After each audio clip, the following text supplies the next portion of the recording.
Hi friends, എല്ലാവർക്കും G vision ടോക്കിലോട്ട് സ്വാഗതം. ഇന്ന് പെരുമ്പാവൂരിലുള്ള കല്ലിൽ ഭഗവതി ക്ഷേത്രത്തെക്കുറിച്ചാണ് ഇവിടെ പറയുന്നത്. എറണാകുളം ജില്ലയിലെ പെരുമ്പാവൂരിലെ മേത്തല എന്ന ഗ്രാമത്തിലാണ് കല്ലിൽ ഭഗവതി ക്ഷേത്രം സ്ഥിതി ചെയ്യുന്നത്.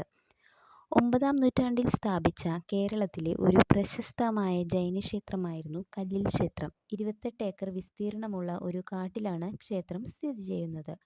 ഒരു വലിയ പാറയുടെ മുകളിൽ പണിത ഈ ക്ഷേത്രത്തിലെത്തുവാൻ 120 പടികൾ കയറണം. പെരുമ്പാവൂരിൽ നിന്നും 10 കിലോമീറ്റർ അകലെയാണ് ഈ ക്ഷേത്രം. മുൻപ് കല്ലിൽ പിഷാരടി കുടുംബത്തിൻ്റെ ഉടമസ്ഥതയിലായിരുന്നു ഈ ക്ഷേത്രം. ഇന്ന് പിഷാരത്ത് ദേവസ്വത്തിൻ്റെ കീഴിലാണ് ഈ ക്ഷേത്രം. ക്ഷേത്രത്തിൻ്റെ കവാടം കടക്കുന്നിടം മുതൽ പാറകൾ നിറഞ്ഞ വഴിയും ചെറിയ കാടുകളും കാണാം. മുകളിലേക്ക് ചെല്ലുന്തോറും പാറക്കല്ലുകൾ കൂടുതൽ കാണപ്പെടുന്നു. ക്ഷേത്രത്തിൻ്റെ ശ്രീകോവിലിലേക്കുള്ള പടികളത്രയും കരിങ്കല്ലിൽ തീർത്തതാണ്. പടികൾ കയറി ചെല്ലുമ്പോൾ കാണുന്ന ആനപ്പന്തലിൻ്റെ കരിങ്കല്ലിൽ തീർത്ത തൂണുകൾ ആരെയും അത്ഭുതപ്പെടുത്തും. പ്രദക്ഷിണ വഴിയിലും ശ്രീകോവിലിനു മുന്നിലും നിലത്താകെ കല്ലിൻ്റെ പാളികളാണ് പാകിയിരിക്കുന്നത്. ശ്രീകോവിലിനു മുന്നിലെ നമസ്കാര മണ്ഡപമാകട്ടെ മേൽക്കൂരയടക്കം മുഴുവനായും കരിങ്കല്ലിൽ തീർത്തതാണ്. ഭഗവതി ഇരുന്നുരുളുന്ന കോവിലിൽ ഒരു പടുകൂറ്റൻ കല്ലിൽ ഉണ്ടായിരുന്നതോ നിർമ്മിക്കപ്പെട്ടതോ ആയ ഒരു ഗുഹയ്ക്കുള്ളിലും. ഗുഹാക്ഷേത്രമായതിനാൽ തന്നെ പതിവ് ക്ഷേത്രങ്ങളിലേതുപോലെ പ്രദക്ഷിണം ചെയ്ത് ശ്രീകോവിലിന് പിന്നിൽ ചെന്ന് ദർശനം നടത്താൻ ഇവിടെ സാധിക്കില്ല. ഭഗവതിയെ പ്രദക്ഷിണം വയ്ക്കുന്ന ഭക്തർ ശ്രീകോവിലിൽ സ്ഥിതി ചെയ്യുന്ന കല്ലിനെയും കൂടിയാണ് പ്രദക്ഷിണം വയ്ക്കുന്നത്. പ്രദക്ഷിണ വഴികളിലും കല്ലിൽ തീർത്ത പടവുകളും ചെറുഗുഹകളും കല്ലുകളെ പിണഞ്ഞ് കാലങ്ങളായി ദേവിക്ക് പാദസേവ ചെയ്തു പോരുന്ന വേരുകളും നിറയെ കാണാം.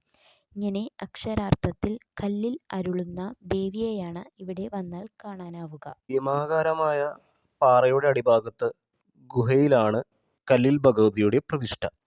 ദേവിയുടെ അപാരമായ ചൈതന്യം ഒന്നുകൊണ്ട് മാത്രം അന്തരീക്ഷത്തിൽ ഉയർന്നു നിൽക്കുന്ന ഈ പാറയാണ് ലോകാത്ഭുതങ്ങളിൽ ഒന്നായി വേണമെങ്കിൽ വിശേഷിപ്പിക്കാവുന്ന ഇവിടുത്തെ പ്രത്യേകത.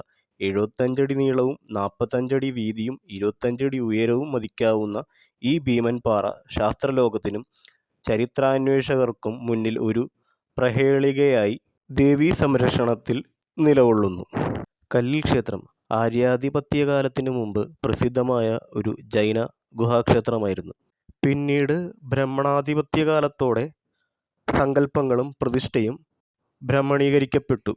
ഗുഹാക്ഷേത്രങ്ങളുടെ ഉത്ഭവം ജൈനമതം നിലനിന്നിരുന്ന കാലത്തായിരുന്നു. ദുർഗയാണ് ഈ ക്ഷേത്രത്തിലെ പ്രധാന പ്രതിഷ്ഠ. ഒരു പാറ തുരന്നുണ്ടാക്കിയ ഗുഹയിലാണ് ഭഗവതി പ്രതിഷ്ഠ. പഞ്ചലോഹം കവചം കൊണ്ട് വിഗ്രഹം മൂടിയിരിക്കുന്നു. ഇത് യഥാർത്ഥത്തിൽ ജൈനമതത്തിലെ യക്ഷിയായ പത്മാവതിയുടെ വിഗ്രഹമാണ്. ബ്രഹ്മാവിൻ്റെ വിഗ്രഹം പാറമലയ്ക്ക് മുകളിൽ കൊത്തിയുണ്ടാക്കിയിരിക്കുന്നു. ബ്രഹ്മാവിൻ്റെ കൂടെ ശിവനും വിഷ്ണുവും കൂടെയുണ്ടെന്നാണ് സങ്കല്പം. അതുകൊണ്ട് ശിവനും വിഷ്ണുവിനും ഒപ്പം ബ്രഹ്മാവിനെയും ഇവിടെ പൂജിക്കുന്നു. ഈ വിഗ്രഹങ്ങൾ പാർശ്വനാഥൻ്റെയും മഹാവീരൻ്റേതുമാണ്. ഗണപതി, ശാസ്താവ്, കരിനാഗയക്ഷി എന്നിവർ സാന്നിധ്യമരുളുന്നു. അമ്പലത്തിനു വെളിയിലായി വടക്ക് കിഴക്ക് മൂലയിൽ പടിഞ്ഞാറേക്ക് ദർശനമായി 9 പ്രതിഷ്ഠകളുണ്ട്. പിടിയാന പുറത്തിരുത്തി പ്രദക്ഷിണവും നടക്കുന്നു. എല്ലാ വർഷവും ക്ഷേത്രോത്സവം വൃശ്ചിക മാസത്തിലെ കാർത്തിക നാൾ മുതൽ 8 ദിവസം നടത്തുന്നു.